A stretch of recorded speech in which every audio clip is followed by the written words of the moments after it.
네, 여러분 반갑습니다. 그동안 평안하셨습니까? 오늘은 우리 이렇게 인사하십시다. 우리는 행복한 가족입니다. 사랑해요.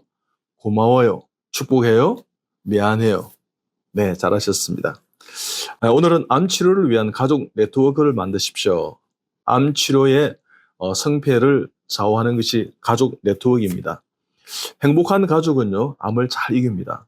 여러분, 암 환자들은요, 가족이 도와주지 않으면 정말 치료를 잘 해내기가 힘듭니다. 그럴 때 가족 네트워크를 만드는 게 중요하다. 이게 무슨 뜻인가? 이런 이야기는 다른 어떤 것에서는 유튜브에 발견을 여러분 못할 겁니다. 왜? 이런 생각을 하지 못하기 때문에 그런데 여러분 이 영상을 자주 보시고 암 가족 네트워크를 만드는 게 참 중요하구나 생각한다면 그렇게 실천하시기 바랍니다. 가족 치료에서 제1조건은요. 건강한 가족이 암 환자를 격려하고 치료를 이끈다는 것입니다. 가족을 생각해서 여러분 이겨내십시오. 암은 여러분 치료의 방향성이 너무나 중요합니다. 그리고 좋은 의사를 만나는 것도 너무 중요합니다. 그렇기 때문에 빠른 정보력, 정보를 수집해서 알맞는 정보, 우리 가족 그 환자, 암 환자에게 맞는 정보가 있습니다. 그런 것들을 어떻게 도움을 잘 받을 것인가 중요하고요. 정보력이 갖춰졌다 그러면 그 정보력을 분석하는 것, 해석하는 것, 그것을 적용하는 것도 너무나 중요한 것입니다. 즉 치사 선택의 능력을 갖는 것이 중요한데 이때는 전문의, 의사, 교수님들의 도움을 받기 바랍니다. 어느 병원에 어느 교수님이 그 수술은 잘하신데 또 꼼꼼하게 보신데 또 그 병원의 선생님이 그 클리닉의 선생님이 이 암을 많이 치료한 경험이 있어서 잘 하신데 그리고 전체적으로 보기 때문에 이렇게 분석력 통전적인 시야와 통합 능력이 있대 이런 것을 잘 갖추어 놓으면 참 좋겠죠. 즉 효과적인 치료를 잘하기 위해서는요. 가족 내 전문가가 있으면 참 좋습니다. 의료진이 있다든지 의사가 있다든지 그러면 참 좋은데 대개의 경우에 가족 네트워크에 있어서의 탑 오피니언 리더가 되는 것은 사실 연장자가 될 때가 많습니다. 즉 가족 조절자가 있어서 잘 조정하는 게 참 중요한데요. 그럴 때 목소리 큰 사람이 막 이렇게 리더하는 또 경향이 있는 경우가 있어요. 그렇게 되면 안 되는 것입니다. 그가 전문성이 있을 때는 좋을 줄 모르지만 그렇지 않을 때는 진짜 배가 산으로 가는 것입니다. 즉 의견을 통합해서요. 수렴해서 설득하고 이해하고 납득해서 가족이 함께 이렇게 치료를 한다는 그런 마음을 갖는 것이 참 중요한 것이죠. 즉 주장만 내세운다든지 강압적으로 한다든지 뭐 예를 들면 우왕좌왕한다든지 이래 되면 불안한 것은 환자가 불안한 것입니다. 여러분 환자를 절대 불안하게 하지 마십시오. 즉 그럴 때 미연에 수술을 하고 항암제 또 병원을 선택하고 교수를 선택하기 전에 있지 않습니까? 전문가를 선택하기 전에는 충분히 의견을 수렴해서 디스커션 그 대화를 하고 그렇게 이해를 시키고 검증을 하십시오.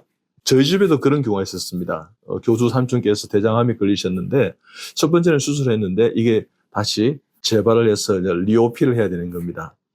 제가 보기에는 그때 제가 고등학생이었는데 뭐 이렇게 제가 주장할 수 있는 그런 상황도 안 되었고요. 제가 그때 만약에 제가 암 전문의로 어떤 뭘 갖추고 있었다 그러면 제가 주장했을 겁니다. 그래서 저는 어른들이 하는 것을 전문가도 아닌데 어른들이 하는 것을 그냥 이렇게 듣기만 하고 보기만 하고 그저 눈물 흘리고 울기만 하고 기도만 했습니다.